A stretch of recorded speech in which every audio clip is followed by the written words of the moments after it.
What's up, y'all? What's up, guys? I'm Aaron Sawyer, Matt Michaels. and this is the Refreshed Cast. Yes, sir. What are we talking about today, bro? So today we're going to talk about pornography and just the issues that it could be causing you in your life. But primarily we're going to focus on how it has impacted our life and why we have chosen to do our best to remove it from our lives. You want to touch on kind of the mental health effects that it's had on you and your experience? Yeah, man, I know that for one, I got into it at a really young age and just, looking through magazines, and then the internet came into the house at a young age. And I don't know, man, it's just like it really changes the way that you look at women, for one. And then the level of guilt and shame that will come up. So it causes a lot of depression for me. And I just remember, like, after releasing, it's just like all this guilt, shame, this drainage of energy, and just this depression that comes on. And I would feel that for days at a time. And I know I have more severe reactions than a lot of people to substances and stuff, probably because of my past, but it just really messes me up. And it's the way that it impacts your dopamine levels. You're just getting this huge rush of endorphins and dopamine, and you've had to do nothing to earn that. You just flipping on a screen and looking at some shit and getting this release, and you had to do nothing for it. So it's almost messing up your ability to go after and do hard things. Because why would you go do something hard to get that dopamine or the endorphin rush when you could just turn on a screen and watch something? You know what I mean? Yeah, like for me, it's really created. I mean, I resonate with that a lot. I started watching at a young age, where I was exposed to it at a young age, unwillingly. And that, in terms of mental health impact, it affected the way that I saw women. It affected the way that I believed that I was supposed to behave sexually, my sexual expectations. That's good, yeah. It affected whenever I would consume it, especially compulsively. Like, it created this compulsion, one, but then I also feel like it would create this disassociation, and I don't know if that's just the byproduct of what comes after the dopamine rush, but I would feel more disassociated from my body, from my mind, almost like I'm watching myself watch myself, but not in like this cool meditative way. It's like in this really traumatic, shameful way. Yeah, I was gonna say maybe it's that is from the guilt or shame. You kind of gotta leave the body so you don't have to feel that. Does that resonate with you at all? The emotion of disgust is really heavy when it comes to pornography, just because you don't know what these people, you don't know who they are and what they've been through and what kind of energy they're carrying. And did you know, like, in terms of like mental health and brain function, like, say some stat like 90% of kids, of boys will have been exposed to it by the age of 12. Is that modern, or has that been for a long time? Modern, bro. Yeah, I mean, that makes sense. I mean, because they have cell phones in their pockets and stuff. They have access to internet at any time. Like, I can't imagine having that level of ability to look at that stuff at any time. Like, already, I'm just like itching to get upstairs to the computer. But if it was just in my pocket all of the time, and how it rewires the brain completely. So it rewires the brain to change how you can connect with others. So you can't actually build the same connection and intimate relationship with other people when you're doing that. And that's what's crazy, is it completely rewires your brain. And like, I know that you've just recently gone on this journey of cutting it out of your life, and now you're having to rewire your brain completely. Like, have you noticed some big changes in even like in your relationship? Because I know, like, for me, if I would, especially in the past, I would prefer to watch porn over having sex with my girlfriends that I would be with, right? Because it's always something new. I want something new. I want something new. That's part of the way it changes that brain. And then it's like, I'm just not interested in my significant other because I can get something new at any point, any time. And so I just found it really hard to connect with my partners because of it. Yeah, and I think that, like, being on the spiritual path and being aware created this extra stress and pressure, because I was super, like, hyper aware of the negative karma that I was bringing into my relationship. And I'm grateful that I never lost desire for her, but I also was compartmentalizing so much guilt and shame that just like you can pretend that it doesn't affect your relationship with your woman, but it does, bro. Like it completely does. And I think in my experience, I would have a super, when I was in active addiction, I would have a super hard time connecting with my heart, and it's just like this Rolodex of pictures in my brain, but I'm like, I don't want them there anymore. I want to be with my wife, and like, but you can't have both. You know what I mean? You can't have lust and love. Yeah, that's good. And it's interesting you mentioned like you disassociate from yourself and then you feel separate from your significant other, and like that's just what shame does. It shuts us down to connection with ourselves or others.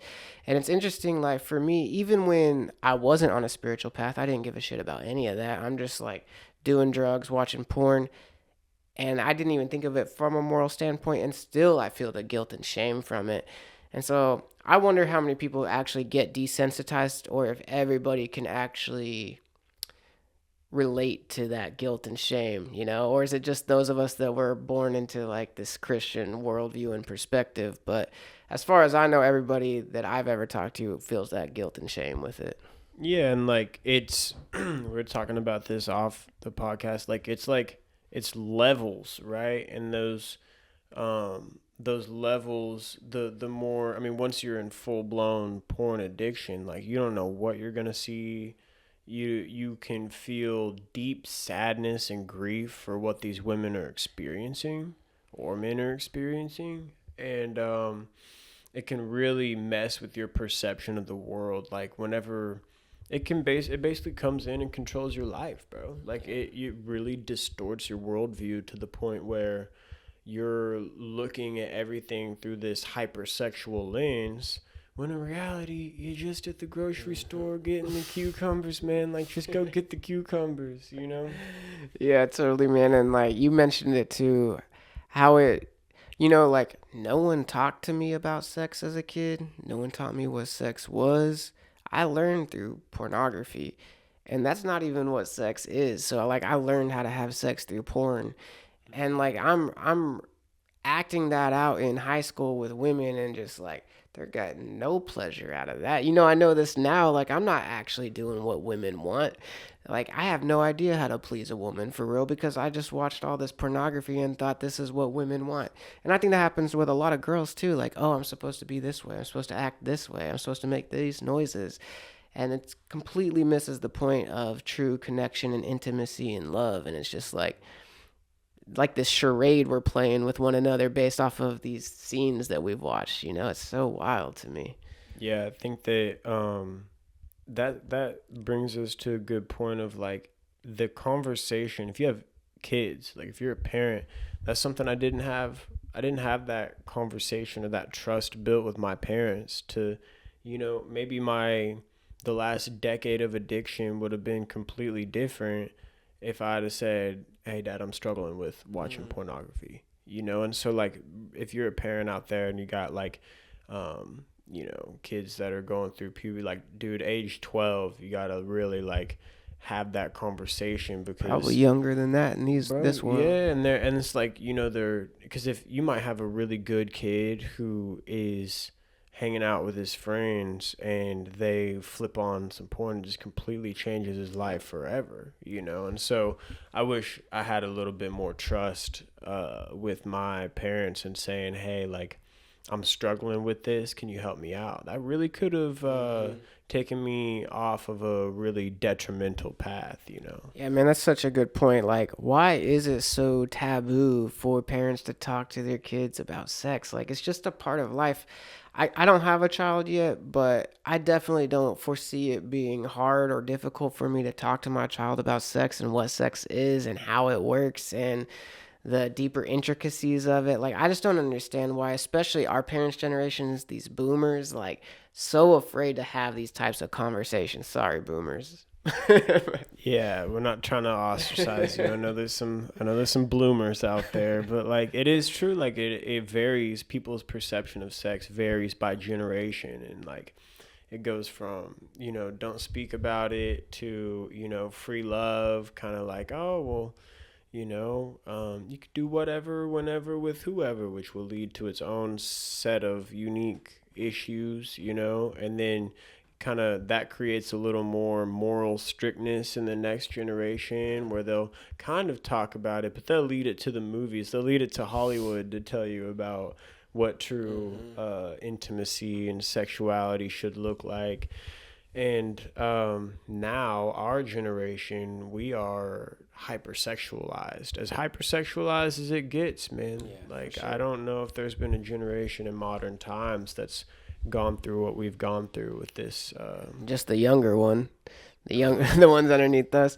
And what's really wild, bro, is like, I know we both grew up in like the Christian worldview, and so we're being hypersexualized and at the same time being guilted and shamed for how evil that is. And like, you're supposed to save yourself for marriage and sex is bad and all this stuff. So, like, what? That's such cognitive dissonance, right? Like, oh, it's everywhere and like everybody wants it. But if you look at it and you like it, you're evil and you're going to hell. And it's just like, what a mind fuck. You even think about the word horny. It literally is like devil horns, bro. Like you're horny because it's dropping bombs. Yeah, dude, it's really like, and so you're horny as hell, but you're going to hell horny because as you're hell, horny. Yeah, wow. So like, let's talk about the physical consequences of regular porn use. What are some of the main things that jump out to you when you think about that? Man, for me, so first of all, every time you waste your seed, you spill your seed, you're draining your life force energy as a man. Like, that is your creative ability, that is your drive, that is your motivation. So for me, what I noticed is just like this huge decrease in motivation because the whole idea is you're supposed to be going out there and you're trying to get this woman to reproduce, and that is a strong drive. Like, that is like inherent within us. And once you just waste that on a screen, you don't have that drive to go get it. In our world, you go get that woman by getting successful, by having money, by being able to take care of a woman. But if you can just turn on a screen and jack off, and then like you got nothing to actually go build that life to get a real woman. And we see this epidemic with men right now, this epidemic of loneliness, of being isolated, and they're not even going out there trying to get women because they're just turning on their computer. So for me, it would be that. It would be the fatigue, just like so much fatigue and lack of willpower, determination, and drive because I'm just spilling and wasting it like it's not worth anything. Dude, that's real. Like the not only do you feel the physical consequences of the disgust, the shame, which is like one of the lowest vibrations, but you're also feeling that low libido, like that low T. Like there's, Paul Chek talks about it. Shout out, come on to the pod. Like there's kids. You think about how they're promoting the Blue Chews, bro. Like they're promoting like ED pills, like it's just regular to these kids who are like 19, 20, 21, 22, and they're not thinking about that long-term impact that it's going to have on their body.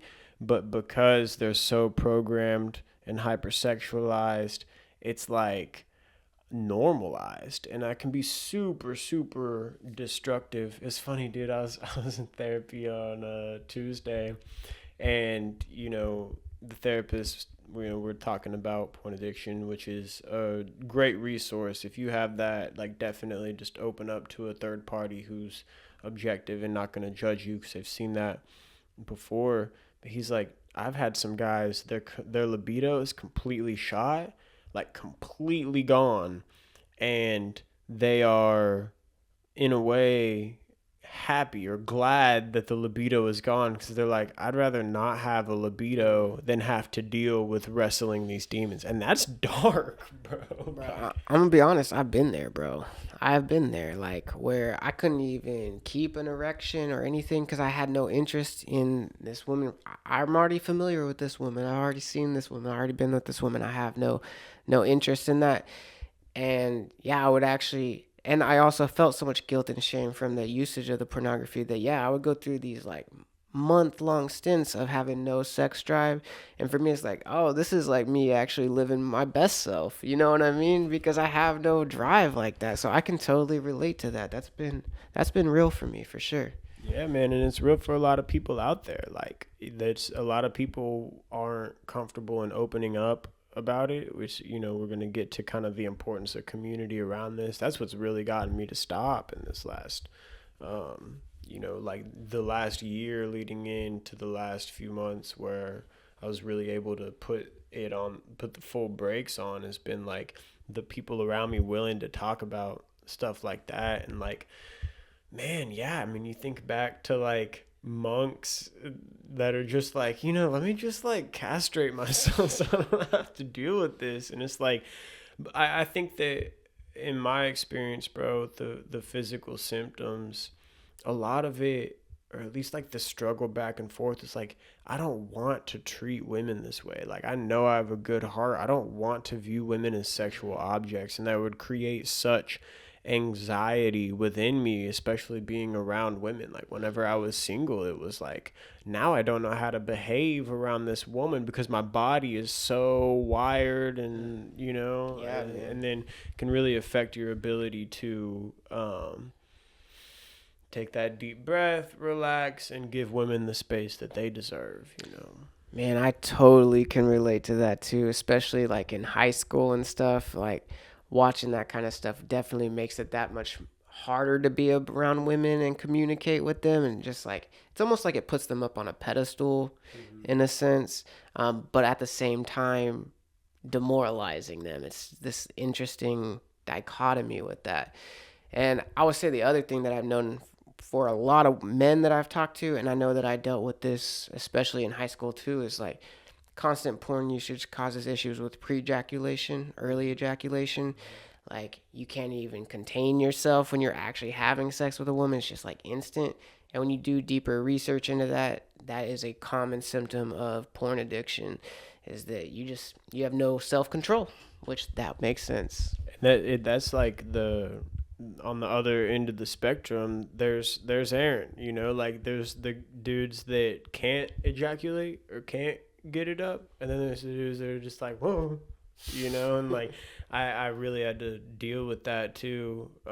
What a beautiful podcast we can come on and just like, I think that vulnerability, a lot of people are struggling with this, so it's important for us to share our experiences. But like, you know because of how it fries your nervous system, it makes you hypersensitive to when it happens in reality, and it's like, oh, well, this is, and then there's more disappointment. He's like, oh man, I'm nothing like the guy in the video. Smaller and can't last. And okay, so I think this is important because we kind of talked about the relationship aspect, the connecting with people. Like, dude, I would just feel like this brick over my heart, and I'm like, fuck, I want to connect with y'all, but I just don't know how. I'm like lost in my own world, disassociated. Let's take it a level deeper and talk about the spiritual consequences of pornography usage. Yeah, man. So for me, if I participate in something and automatically the response that I get in my body is guilt and shame, then I have to ask, what kind of energies am I absorbing from this process that I'm engaging in? And, we talked about this before, that a black mirror is a scrying mirror. It's how you summon dark entities. So we're watching this black mirror, this black screen with this negative energy. You talk about it a lot, but everything that goes into creating porn and what's going on with these men and these women and all this negative energy, and we are connecting with it on such a deep level and just absorbing it. And not only absorbing it, we're taking it into ourselves and then using that to release, to create what we would use to create life. We're just wasting it. And so to me, it's just this like really dark and demonic ritual in a sense. And I just see that it just man, the more that you get into it, the deeper the hole goes, the deeper you get into things, the darker things get, and it can translate into like, pedo stuff. It can go into all these really dark places. And so, yeah, man, it just seems to me it's like this very dark thing that's lowering your vibration, like you said. Shame is the lowest vibration, lower than fear, lower than guilt. It is the lowest vibration, and you're becoming that. And authenticity is the highest vibration, right? So whenever you consume something that makes you feel inauthentic, like, wow, this isn't who I really am, like, I think a lot of people don't give enough credence to how desensitized they might actually be, because whenever it's like different gateways to hell, bro, like, you end up looking at some stuff or being into some stuff you never planned on looking at or being into. Like that your inner child is crying and screaming for help, and um I we recorded a podcast about this last week that will never come out because we had to kind of clean our act up. And so I think a way that I could kind of streamline some of the monologues I went off on last time is like, okay, so just imagine this scenario. There's a 18-year-old girl, she doesn't come from money. She grew up in poverty, but she has looks, right? And somebody says, hey, come film, maybe she was sexually traumatized early on. Someone says, hey, come film this video with me. I'll give you $500, right? So she really doesn't want to, but she's broke and needs the money, right? Well, she gets the $500, more money than she's ever had in a long time, and they may give her some drugs with it as well.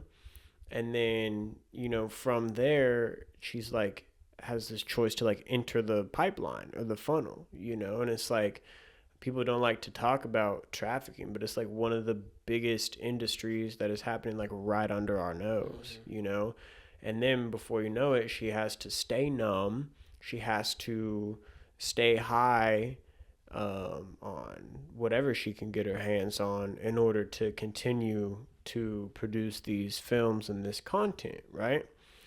And then, so she's filming video number 100, just through constant abuse, constant drug use, like suicidal ideation, just deep depression, sexual abuse, all that. And then a 12-year-old kid sees it for the first time and, has his first sexual experience to that trauma. It's like, what do you think that 12-year-old kid just picked up? And then you look at the lives of these stars. Funny how they call them stars. Like they hoist you up just to crucify you, And so like whenever you're talking about spiritual consequences, it's like, I believe that especially when you're intertwining sexual energy, you're taking on all of the negative experiences of that person, all of the pain that person has experienced before. And so something that does bring up a lot of guilt for me is like, and it's that story, just next person, next person, next person, next person. It's like that story multiplied by however many hours we've consumed, and it's like, whoa. But the kind of caveat to that is whenever you quit, you start to call that energy back and get that power back, and you can actually become an advocate and help, create an environment in a community where women don't have to go through that. You know what I mean? Yeah, totally, man. And like nowadays, you have these beautiful women just like opening up an OnlyFans or whatever, becoming like millionaires. And to me, it's like, what could these individuals actually bring to the forefront of humanity? What gifts and talents do they truly have that are being wasted on just like using their bodies? And what kind of karmic debts are being brought on by that? Because like you're drawing men into draining their own life force energy and like draining their financial energy. And in my opinion, it's almost like this parasitic type of, the Jezebel type of spirit, you know what I mean?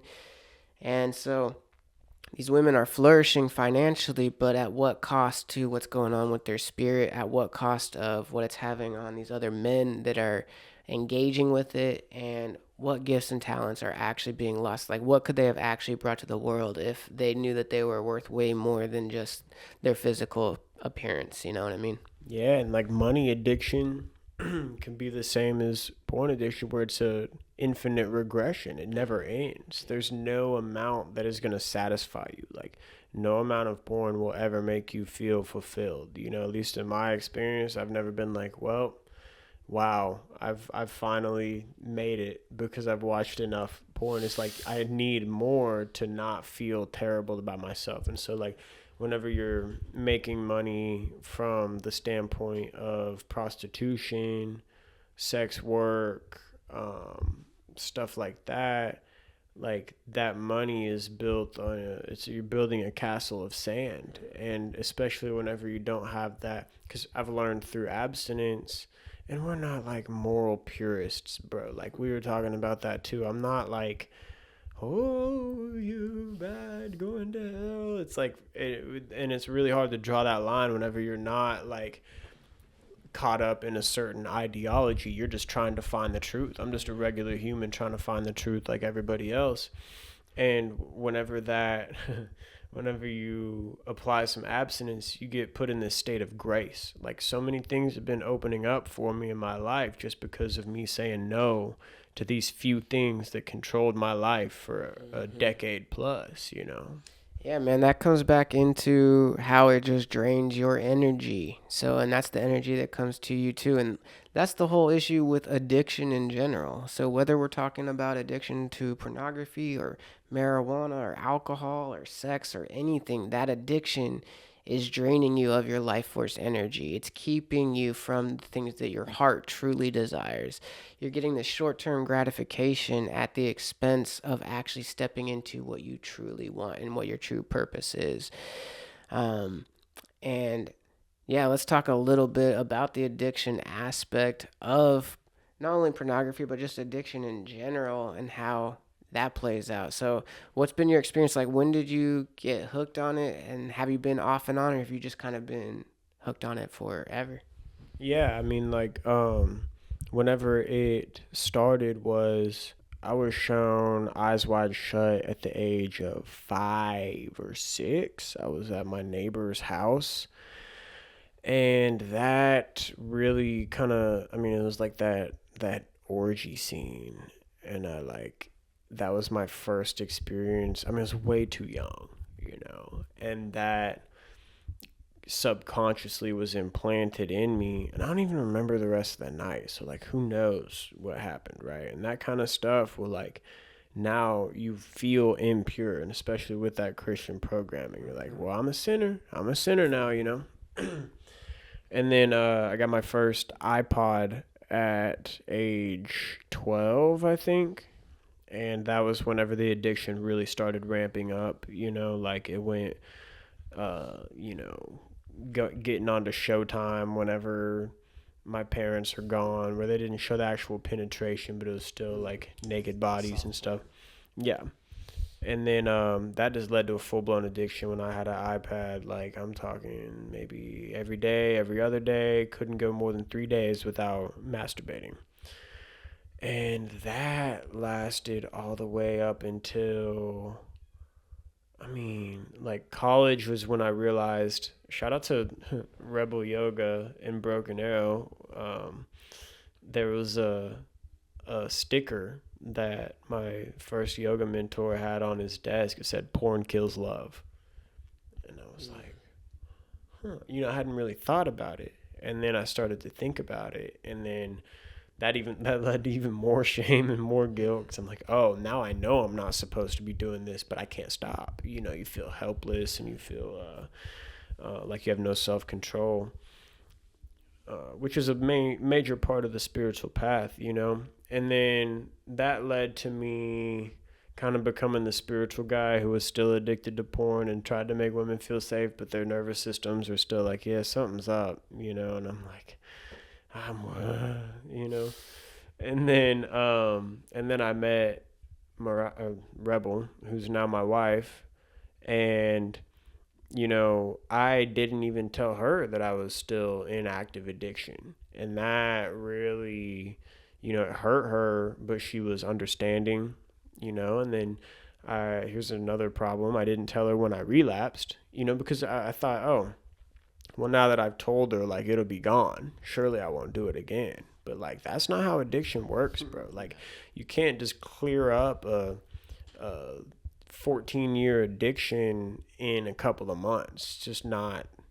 I mean, maybe you can. Maybe there's a couple cold turkey champions out there. But, like, it's really. So I kept hiding it, and which led to more shame, more guilt, more addiction. And then finally, like, she asked me like November of this year, and I was like, yeah, like, I'm fucked up. That was kind of my approach, was like, I don't even want to be doing this, but I just feel like that's what I had to do to get that dopamine hit, and then that led to, like, this dark night of the soul of, like, this detox period where I quit caffeine, coffee, cannabis, and porn all at the same time, and just felt all of this, suicidal energy, like this real manic, depressive energy where I'm like, oh, this is what I was running from the entire time.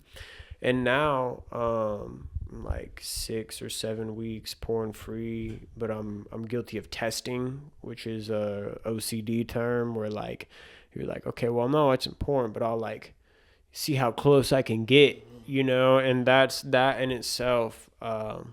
That's a lifelong challenge that all of us are gonna have to go through with whatever our chosen addiction is, But yeah, I'm proud to say that I haven't indulged in it, and it feels really good. The connection with my wife is stronger than ever.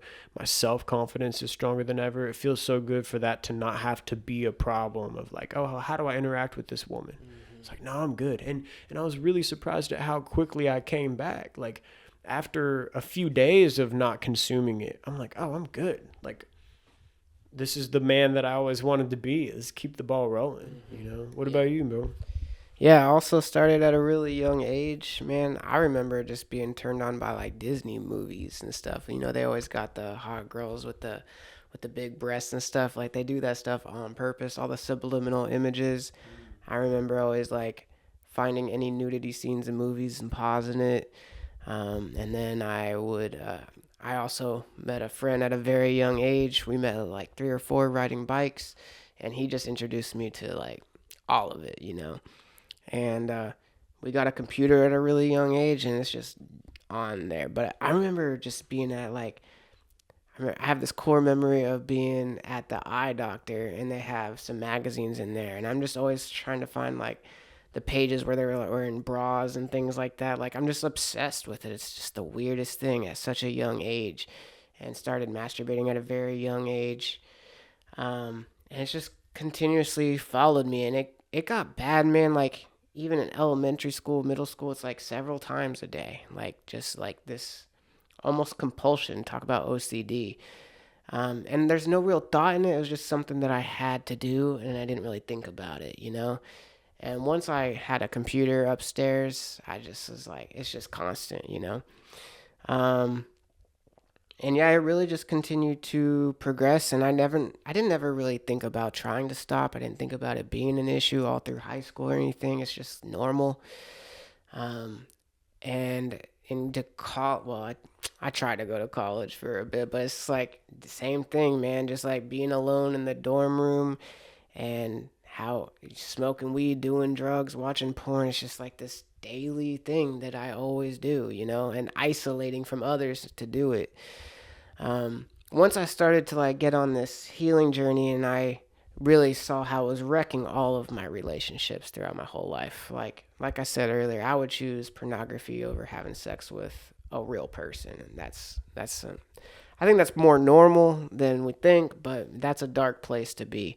And I saw how much it was ruining relationships, so I decided to really try to stop. And that's when I saw how just addicted I really was. Like, man, it's like it was running me, and I could not stop. And I kept trying and trying and trying. And eventually I realized how depressed I would be every time I would ejaculate. And so then it became like I would just edge. So I would still watch it, but I wouldn't allow myself to get off. And I started doing that younger too because I was like trying to strengthen so I wouldn't get off early, like the pre ejaculation stuff we talked about earlier too. That was definitely a thing in high school. So I would just start edging. And so then like I would still have some of the guilt and the shame, but it's like really so much less if you don't allow yourself to get off to it. Been there too. So I would just It edge can every time. equally cause problems because now your root chakra is like hyperactive. Man, it's all over the map, dude. And that was part of my journey though, for sure. And so I did that for a long time. Like I would just allow myself to edge and not get off.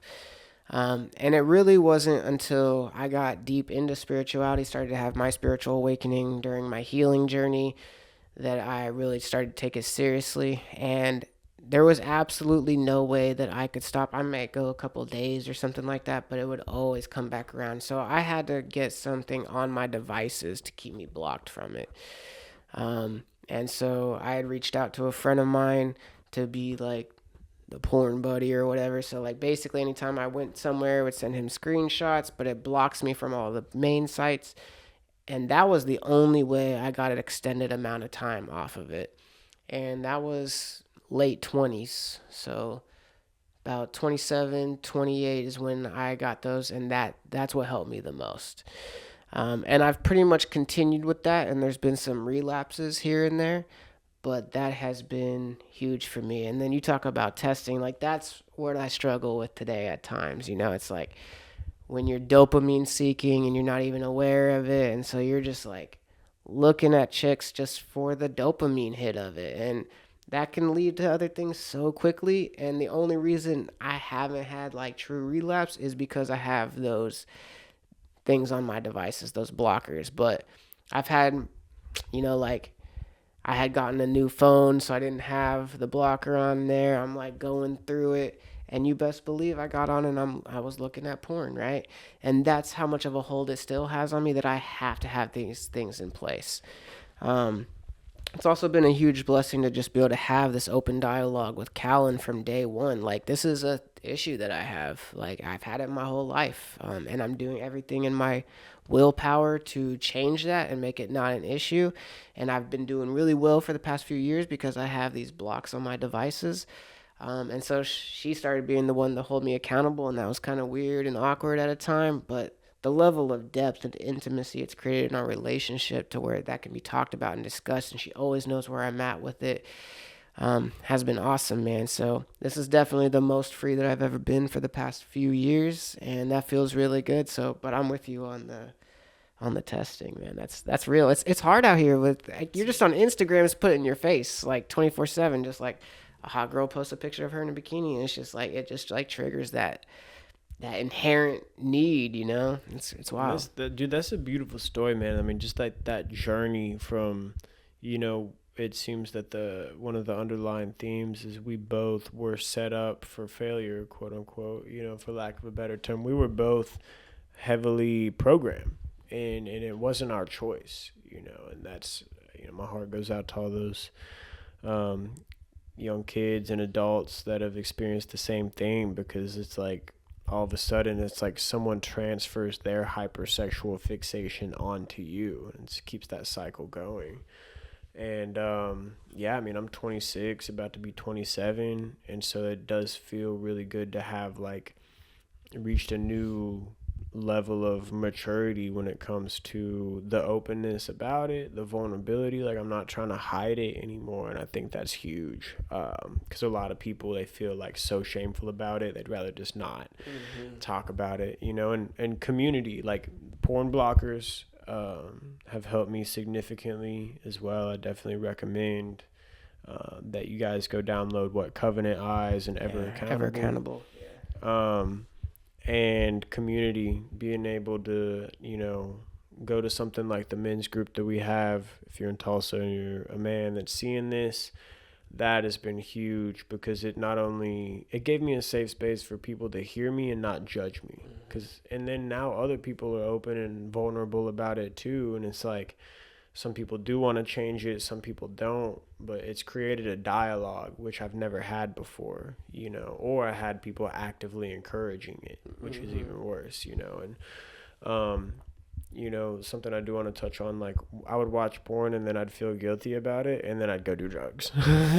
Like, I'd go smoke weed. I'm like, I gotta be numb now. I gotta be out of my body, And so a huge way that I've found to, like, break the addictive cycle is to just, like, decide the person that you want to be. Your decisions will reverberate in ways that you can't see.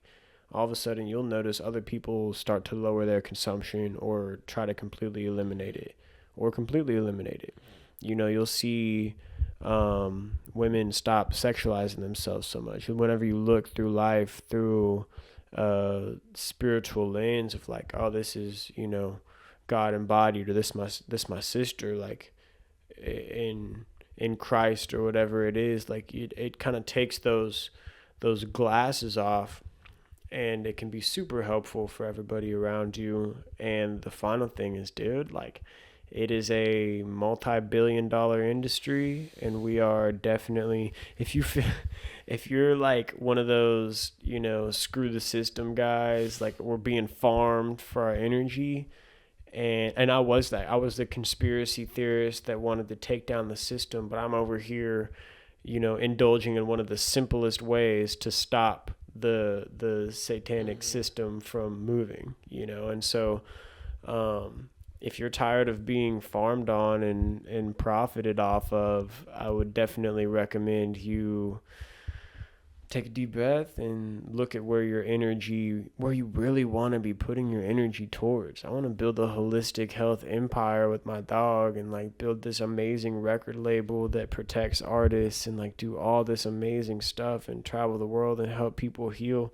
And it's the same with cannabis. This is not going to happen if I'm indulging in these things that I know aren't good for me, Yeah, I think it's huge. You noted that, you'd watch porn and then the guilt and the shame, and then you're going to go use some other substance to numb that. And I see that with no matter what I choose, whether it was alcohol, marijuana, any drugs, pornography, they all lead to one another. I could be doing pretty well, but I slip in one area, and then it's like another, and then another, and another, and then I'm eating bullshit food. It all compiles.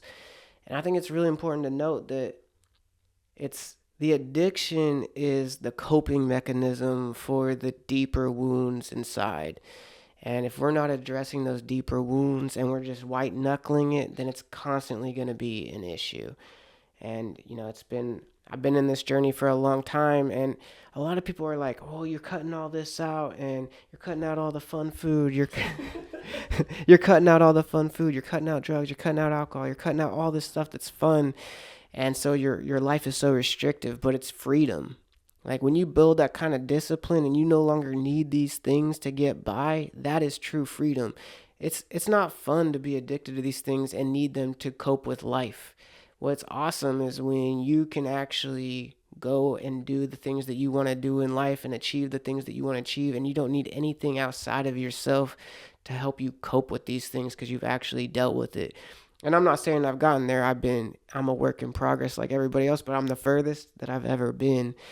And same like you said, man, I have huge dreams. I have huge aspirations. There's a lot that I want to accomplish. And I realized that with where I was at with cannabis, I had gotten as far as I can go. And so I was going to have to cut that thing out. And all of these addictions are just draining our life force energy. They're draining us of our potential. And so if you have those dreams, those aspirations, these things just have to go if you really want to accomplish what you want to do in life. Yeah, I think that's, my boy Steven at the men's group last Monday said the highest form of discipline is the highest form of self-love. Mm-hmm.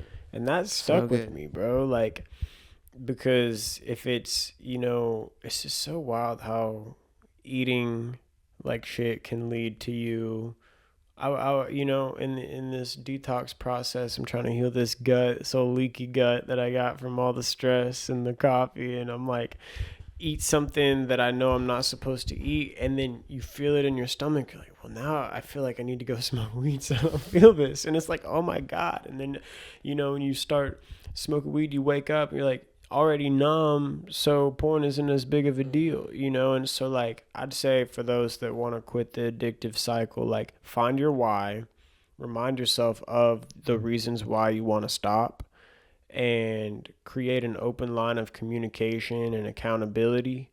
And it is possible. And you're going to be so amazed at how much energy is freed up. Yes, you're going to have to deal with the actual shame and anger and depression. But, like, if you can just thug it out for a couple of weeks, and find yourself on the other side of that, you'd be so surprised with what you're capable of. Like, I feel like focus is one of the human superpowers that have been completely robbed of them.